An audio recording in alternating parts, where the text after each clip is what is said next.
Nigeria will achieve gas-powered economy by 2030, says the Minister of Petroleum Resources. Federal government must avert another recession, Nasima wants. Banks, others borrowings from the Central Bank of Nigeria fall by 66% to 1.4 trillion naira in 4 months. Hong Kong stocks slip as Alibaba drops. Australia's closely watched interest rate decision comes up ahead. This is Business Express on the network service of the Nigerian Television Authority, the NTA, and we are reaching you from Abuja, the nation's capital. I am Leah Katung Babatunde, welcoming you to this second holiday edition. Good morning.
Nigeria's external reserves fell slightly by $196 million in 8 days to $39.62 billion as of April 28. This is according to figures obtained from the Central Bank of Nigeria. The CBN revealed that the reserves, which had earlier gained $243.83 million in 90 days from $39.54 billion as of April 1, 2022, and rose to $39.78 billion as of April 19, 2022, returned to a downward path. The external reserves fell by $313 million in March after starting the month at $39.86 billion before falling to $39.55 billion on March 30. The Bankers Committee has expressed the need for the country to boost revenue from non-oil sector to reduce impact of volatile oil price on the country's reserves. Deposit Money Bank's standing lending facility SLF dropped year-on-year by 66% to 1.49 trillion naira in the first 4 months of 2022 from 4.4 trillion naira in the comparable period of 2021. Financial institutions in Nigeria through the SLF borrowed funds from the Apex Bank to meet their financial intermediate role. The trends between January and April 2022, as gathered from the CBN's website, revealed steady decline in banks and merchants bank borrowings driven by improvement in the level of liquidity in the interbank system. The Apex Bank lends money to banks and merchant banks through the standing lending facility at an interest rate of 100 basis points above the monetary policy rate MPR of 11.5%. And let's move to the currency market to find out the exchange rates this morning.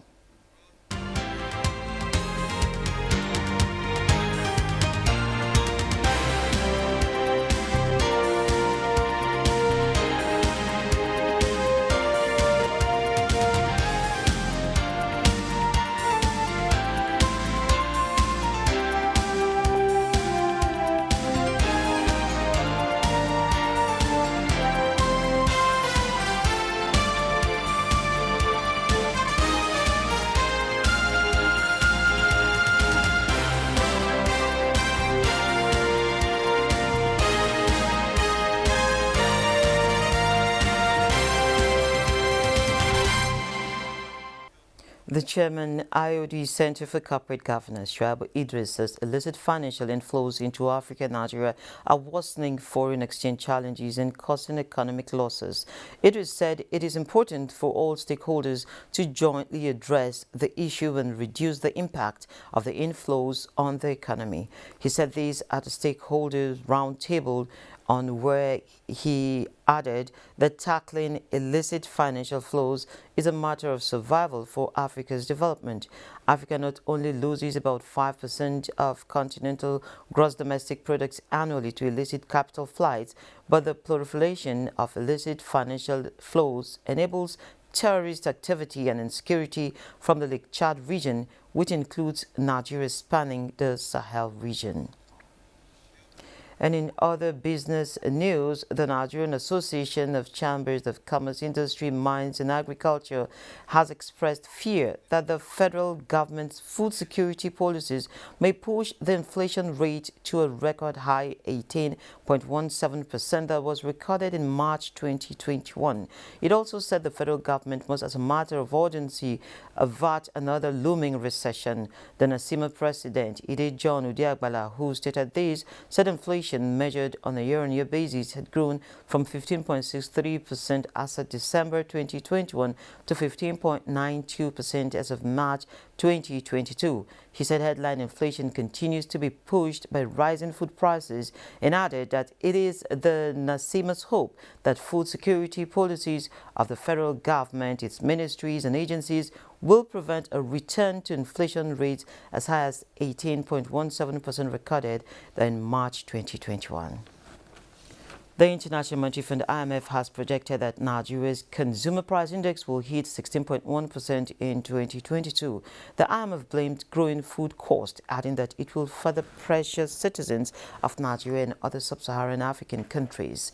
Concerns expressed by the international lender parallel those expressed in a recent World Bank assessment, which found that inflation will force around 23 million Nigerians into a food crisis by 2021, particularly in conflicts-affected areas. The Washington-based bank, in its latest Commodity Markets Outlook, reports that rising food prices have heightened food insecurity in emerging markets and developing economies, especially due to food import dependence on Ukraine and Russia.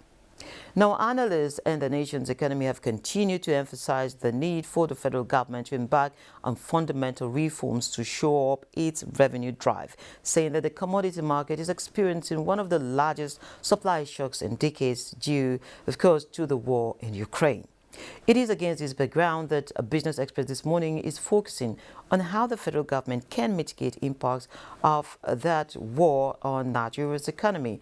And I have with me an economist, Dr. Tefa Abraham, to speak to these issues. Dr. Tefa, you're welcome to Business Express. Good morning. Nice to be here. Yeah, and Happy I holidays. hope you're enjoying the holidays. Yeah, great. We had to drag you out. It's cool. Yes. So, really, the consumption patterns, the commodities market, we're having countries facing food crisis. The World Bank, the IMF have also come up strongly with these positions. In layman terms, now, if you could help us, what does this mean for Nigerian consuming public?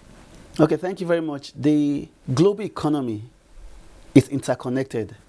One country's export is another country's import. The other country's import is another country's export.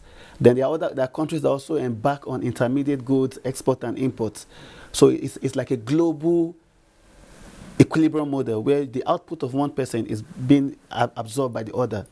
So a shock in any aspect of the world, in this case, Russia and Ukraine crisis, will trigger a sense of distortion in any economy's terms of trade, consumption, investment pattern, given that countries depend on each other on the basis of international trade, diplomacy, and trade with country, on the context and understanding that no country has 100% self-sufficiency. You must depend on one other country for something. So for Nigeria, this is the statistic. According to the National Bureau of Statistics data for 2021 third quarter, Nigeria's agricultural export to Europe is about 25%. Our import from Europe is about 47%. So what we're exporting to Europe through agricultural export, the revenue from that export will be affected. Then the agricultural dependency we have on Europe, which is 47% of import, will also be affected. In terms of crude oil, our crude oil export to Europe is about 48%. Our import of other crude oil related products from Europe is about 79%. What? So these are the sources of shocks, food-wise, non-food-wise. With Ukraine alone, our total trade with Ukraine, 100% of our trade with Ukraine, 83% of it is on iron, steel, cereals, crop, those kind of trade. So you can see that the crisis for Nigeria is certainly one that we should really boost or sit up in terms of our policy response to mitigate the impact or the adverse effect of the crisis. The NIIA and the Foreign Affairs Ministry has made it clear that our position as Nigeria is not to say we are for or against, but to just hope that this crisis will be settled amicably. Otherwise, the impact, our exposure in terms of import channels from this crisis is enormous. So if this crisis is not resolved in the short run, what are the likely implications? In the short run, we need to close up those exposure channels for food. How to ensure that we cover any form of food dependency. Now remember, this is not something that, because there's a food import shock from Russia and Ukraine crisis, we can cover it overnight. It takes time. So the immediate thing is to find alternative markets to ensure that we reorganize our domestic agricultural sector so that every harvest from farm is accounted for. This idea of recording wastage in yam, post-harvest losses, harvest losses due to poor storage should be halted. The Ministry of Agriculture should work with all its agencies nationwide to ensure that they capture farm harvest from pepper, tomatoes, yam, everything. 36 states plus FCT have something, one thing or the other, that they all farm. The era of wastage in terms of harvest should be gone. The era where you harvest mangoes and it just waste, all should be gone. We should find a way to immediately convert or process so that we can cover for food shortage. Then for the crude oil export, the immediate action is to find alternative market. During COVID-19, when the US stopped buying from Nigeria, we looked for new markets. India especially helped us with that. So our economic managers, I'm very sure, are right now looking for new market for our crude oil export and even our agricultural export. Then our refining capacity cannot be underestimated, because what we take out, export to Europe, is crude oil. What we get back is refined products. So ensuring that our domestic economy ability to refine is enhanced is very important. Supporting modular refineries at the levels of states like Edo State and other states that have capacity for modular refineries. Modular refineries can refine smaller quantities of crude oil. It's important to close. These are the things we need to do immediately to halt all this exposure to shocks. You say these things and sort of worried, and I'm sure some viewers out there will also be worried. Where will the financing be coming from? Because already we're exposed to high levels of debts, and the revenue gaps are still not there. Then where does accountability are still there rather? Then where does accountability come in? How do we track this money? If we're saying we're putting money in this, how do we ensure that these funds are actually applied properly? First of all, every borrowing plan by the federal government right now had already been captured in either in the 2021 Appropriation Act or the supplementary one, or the 2022 Appropriation Act. It's just that during budget scrutiny, we don't normally go too deep to understand that those projects that have been mapped out for ministries, departments, and agencies are to be funded by borrowed funds. The medium-term expenditure framework and fiscal strategy paper makes it clear that this amount, this quantum of funds that we are expecting to use to finance our deficit of 17 point something trillion will be coming from borrowing externally and internally. At that point, we're supposed to engage the government on the sources of the borrowing and what they'll be used for. The response from the government side is that what it will be used for is already mapped out in the capital project. So going further, just the federal government, borrowing for the federal government is an option that at this point cannot just be ignored, because the revenue to implement projects right now, this morning, this week, tomorrow, to replace infrastructure that have been destroyed by bandits, or the increased demand for health, agri, women affairs spending to implement projects. To do that today, next week, government needs funds, and borrowing is the lowest hanging fruit for the government. So responsible borrowing, in my opinion, should be borrowing that puts out there what the funds will be used for, and the budget office of the federation is already doing that. If you go to their website, the current borrowing, you will find documents attached of what borrowings will be used for and where the borrowings will be coming from. So, but all this is on the fiscal side. On the monetary side, the central bank has the mandate for inflation, for ensuring price stability. Financial system stability is the lender of last resort to the federal government. Ensuring equilibrium in the money market financial system is something that the central bank really needs to help at this moment, because globally we are faced with an inflationary trend, and central banks globally are contemplating hiking interest rates. But for the central bank, because of the need to ensure equilibrium in the liquidity money preference, the money market, to also ensure that every equilibrium at the investment savings window is accompanied by the appropriate interest income rate, so that there will be no equilibrium from the money market that will be hurting the real sector of the economy. Once there is hike in interest rates, there is no guarantee that it will halt the inflationary trend. So the central bank right now is very careful, because the clamor globally is hike interest rate. But doing that alone does not guarantee that it will reduce inflation. For central bank, keeping growth in perspective is very critical. And the decision on how they go about hiking interest rate will not have that sole ability of reducing inflation rate. So it's a very serious moment whereby we need to ensure judicious mix of fiscal and monetary policy to ensure that our economy remains at equilibrium in a manner that whatever shocks we are receiving does not hurt our potential to growth. But now that we're having to go back to the drawing board and look for solution, as you have pointed out, some of which border on food wastage and other infrastructure issues that have come up this last 2 months, do we have to revisit the 2022 budget? The 2022 budget is already running.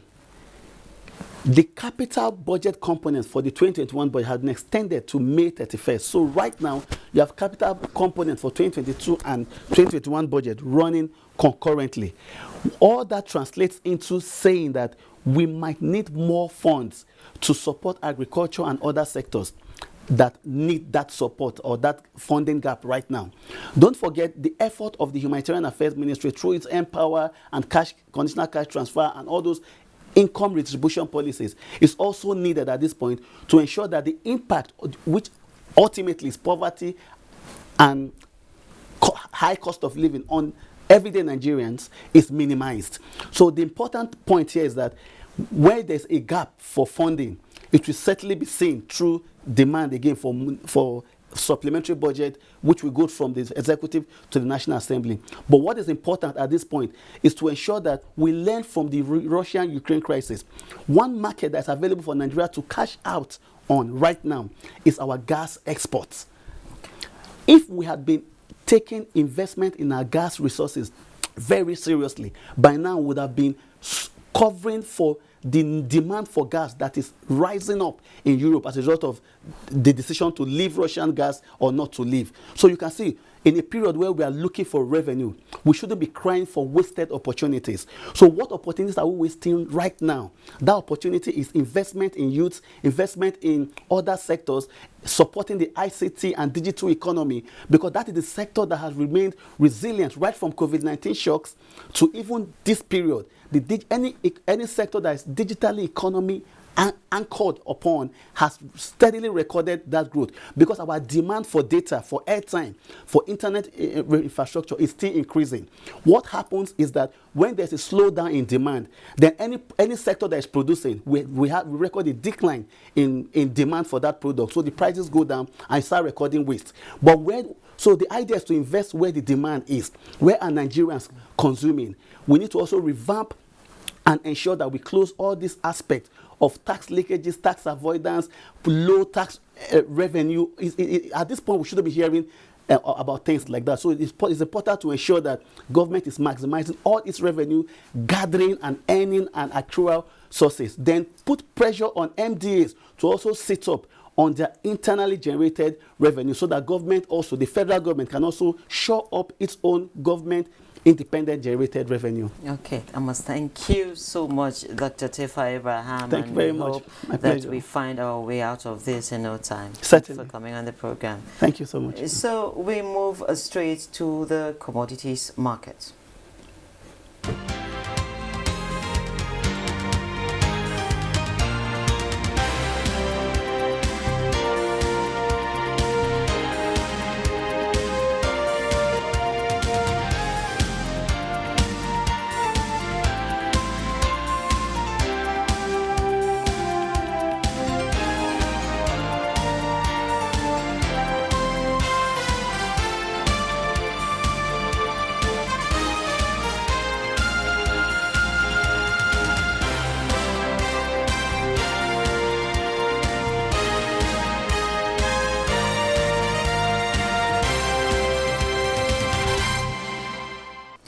And stocks in Nigeria, like so many around the world, are in a holiday mood. But then the global market is mixed, with many closed and a few open. Boss De Abel has been looking at the market.